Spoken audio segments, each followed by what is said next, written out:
কোনো কিছু আছে বললে আমরা হ্যাভ হ্যাজও বলি, আবার দেয়ার ইজ দেয়ার আরও বলি। এখন কখন কোনটা হবে?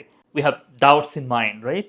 So in today's class, I'll help you understand the topic very clearly and you will be able to use the words from today, inshallah. Let's start. আমার একটি নতুন ল্যাপটপ আছে। আমার আছে। তা আমার অধীনে আছে যারা, আমি হচ্ছে মালিক, মানে আমি এটাকে ওন করি। ওনারশিপ আমরা এখানে মিন করছি।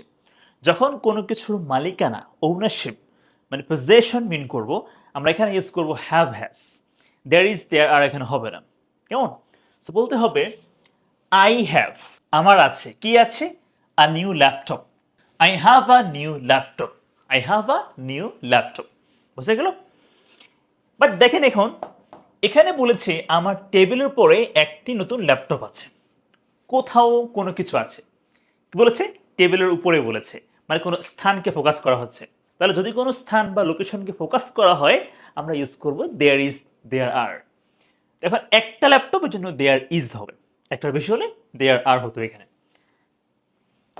So there is a laptop, laptop আছে, বলতো কোথায় আছে? টেবিলের উপরে, on the table. There is a laptop on the table.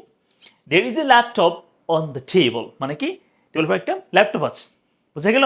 এখানে মিন করেছি আমার মালিকানাকে, পজেশনকে, এই জন্য আই হ্যাভ বলেছি। আর এখানে আমরা ফোকাস করছি স্থানটাকে, লোকেশনটাকে, আমরা এই জন্য দেয়ার ইজটাকে ইউজ করলাম। তারপর দেখেন আমরা দেখতে পাচ্ছি এখানে বলেছে তাদের দুটি গাড়ি আছে। তাদের আছে, মালিকানা, possession.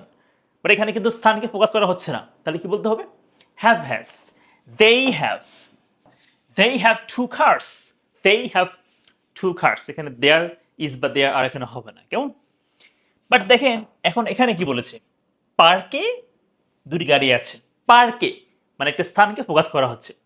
So when we focus on the location মানে স্থান, আমরা ইউজ করব কি? দেয়ার ইজ দেয়ার আর। তো বলছে দুটি গাড়ি, এই জন্য টু কার্স না, এই জন্য বলতে হবে দেয়ার আর হবে এখানে। একটা হলে দেয়ার ইজ হতো। So there are two cars. There are two cars. দুটি গাড়ি আছে in the park. পার্কে। There are two cars in the park. বোঝা গেল?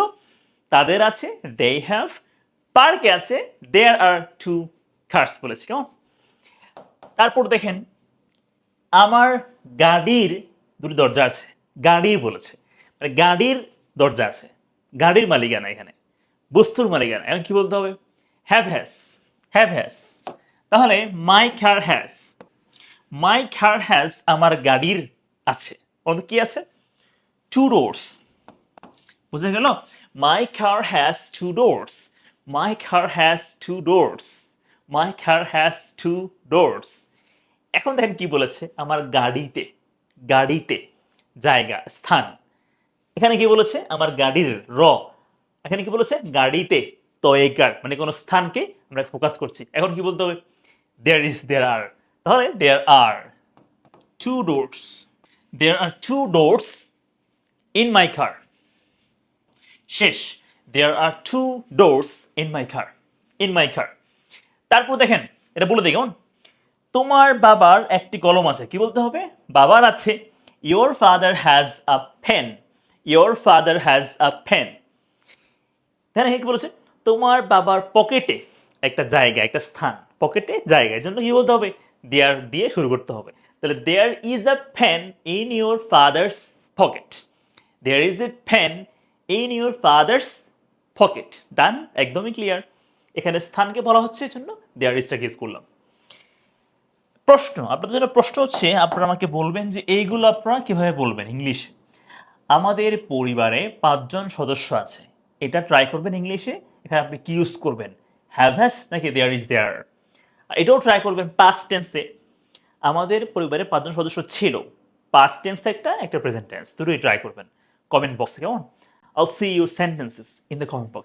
Thank you so much for watching. Assalamu alaikum.